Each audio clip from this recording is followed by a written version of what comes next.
So, welcome to Tracy's Tuesday Talk, everyone. And we are, I can't even think of the word, but we are graced. That's the word. The graced with the presence of John today. And thank you for joining us, John.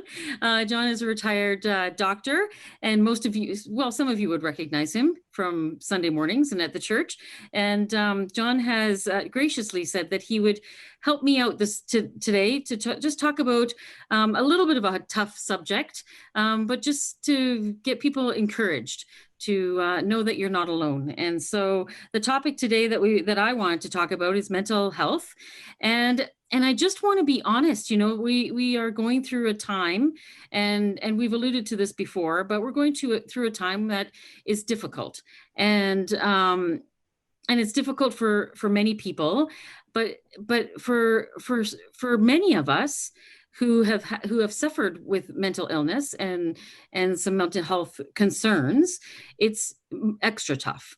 And we're more isolated, we're less in contact with people, our normal resources aren't available. All those kinds of things don't help our mental health. And so I just thought we could have a little bit of an honest conversation about the struggles of that, and maybe John could give us some tips from his vast experience on what has helped him in stressful situations and ongoing kind of long periods of stress, and what has helped him and what might be able to help other people.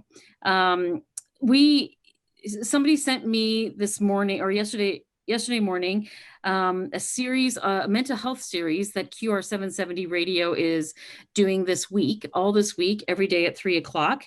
They are doing a mental health topic. They're talking about mental health. So if you want to tune into that would be something that you could tune into. I know the Calgary Alliance for the Common Good, who we are members of, are offering different kinds of programs and webinars, and I've signed up for a psychological first aid training, and I'm in the middle of suicide prevention training as well. And within those trainings, what I have found in a lot of the webinars that I've attended is that the caregivers, the people who are offering support and encouragement, are also reminded to look after themselves, because this is, mental health we can go downhill quick, I think, when we're giving.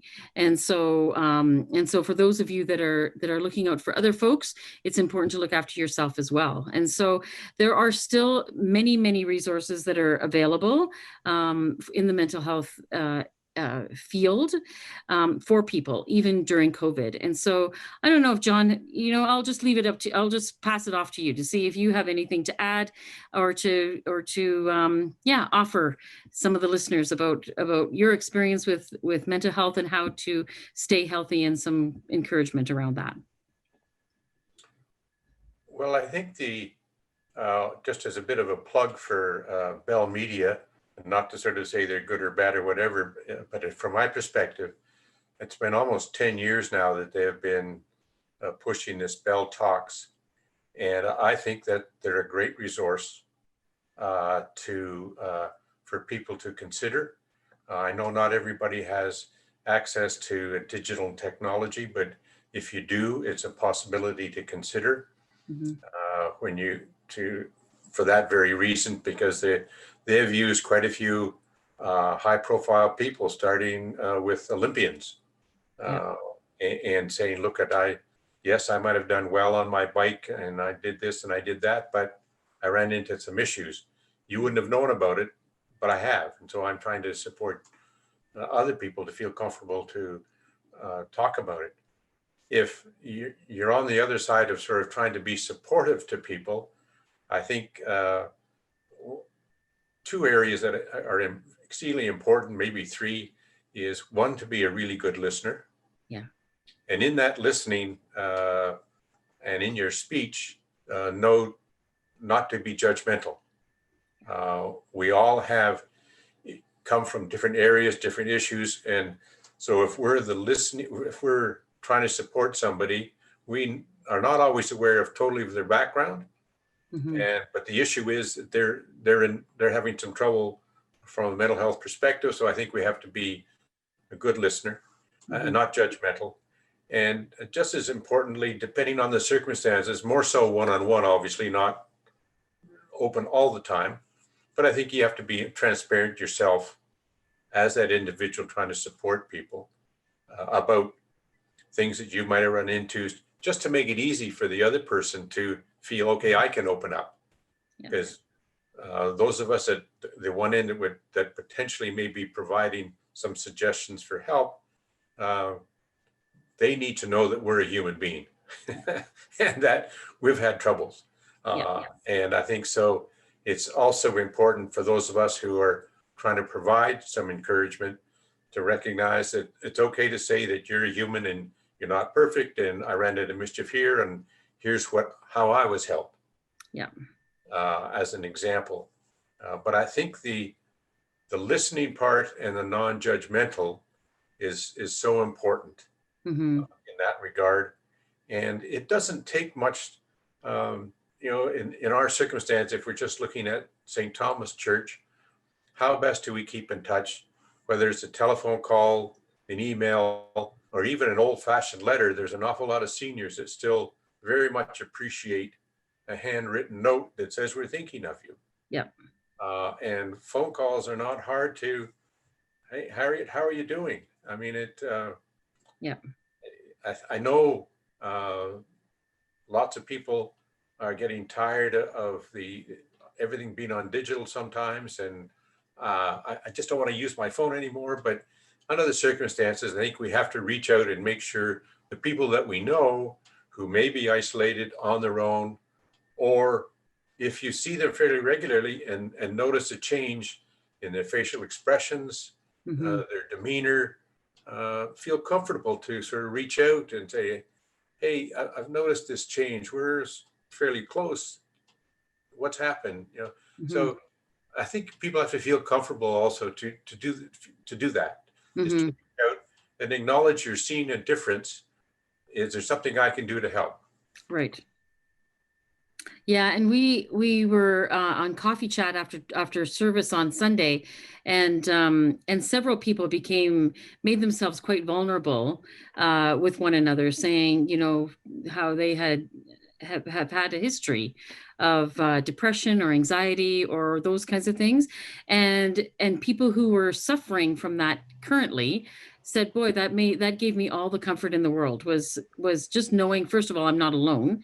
Other people are with me on this journey, but also to say that this is a real, we can talk about it, right? It it loses its power if we can talk about it, and it doesn't hold us back as much as we imagine it could if we stay silent about it. And so I think I think you're right. I think being able to talk about it, making yourself vulnerable, and having the courage to do that speaks volumes to folks that are suffering in silence. And I think that listening without judgment, I think that's a key. It's hard to do that sometimes, especially if you don't understand mental illness, but we are all capable of doing that, because I know we're all caring people. Well, I think the other thing is that, and some people may disagree with me, but I would find it passing strange if over 99% of people at some point during their life didn't have a circumstance that arose that gave them a lot of stress, pressure, they weren't happy, whatever. So for people to say, well, I can't think of anything that made me feel uncomfortable, I would politely challenge them, because I don't believe any of us have really gone through life that easily and that happy. Yeah, I would agree with you. None of us are immune to that, right? I've had my struggles, and I've shared some of my struggles, and and it's just reality. That's just being human, I think. Oh yeah. Yeah. Well, that's the biggest thing, is if there's an element of people coming across as human and not being seen as different. As we've read in the book of Joy, the idea that we are all humans first. We all have two eyes, two ears, and a mouth and a nose. Various things. I got white hair, you've got brown hair, but that doesn't mean we're still not human. Yeah. And to see each other in that regard, I think it lessens some of the potential fences that may come up just because people think, oh, well, so-and-so did this or they accomplished that or whatever. We're all humans first. Doesn't Hmm. matter whether you're the queen or one of the folks who are hired to help keep hospitals clean, especially in Yep. COVID. Yep. Everybody's important, and we're Yep. all, but the most important thing is we're human first. Therefore, we have human failings. We're vulnerable. So none of us can say we don't have that. There'll be some occasionally, obviously, saying, well, I'm king poop in the middle of nowhere. But um, uh, basically, Yeah. that's going to be relatively few, I would suggest. Yeah, I would suggest that too. That's true. Yeah. And so just in closing, what are some of the things that you would say or you would encourage people to do to take care of themselves? Whether they're on the listening end of helping someone or whether they're on the end of struggling right now. So what would you say? Well, I've forgotten where I read about this, but there is a woman who had written in the Globe and Mail about adulting. That was her term. And she was using it in the context of people say, oh God, what a poor day I did. I couldn't do this. I didn't do anything. And she said, no, step back. Okay, you got breakfast. Yeah. You did the laundry. You might have vacuumed. You went out and bought groceries. Yeah. Those are all positive things that you did today. So Yeah. her point was try and see some positive things in every day and feel that you've accomplished something because you have. Yes. So in this, especially in the circumstances in which we're now living, at least here in Calgary, Yeah. those are the sort of things that are going to make your day because we can't get together and have a party. We can't go to the pub and have a beer. So is there a way to try and find some positive things in everyday activities that are still going to be supportive to giving you a good day? Right. So I think if I can use that term in this lady's definition was adulting, just meaning you're doing everyday things, but you finish them and you accomplish them. See that as a positive aspect to try and lift one's spirits. But I think the other thing that I'm finding that helps me is that I'll take some quiet time and just think of something that's been fun or positive for you. So it's not really true meditation, but you need a break. So if you're feeling stressed, sit down in a comfortable chair with feet and your legs not crossed, but supportive arms and your legs down, and just take yourself to that fun time, even for 2-3 minutes or even 5 minutes, just to sort of potentially bring a little bit of smile to your face and say, okay, now I can carry on. Yeah. Wonderful. That's great. Great advice. See, I knew wisdom. Thank you very much.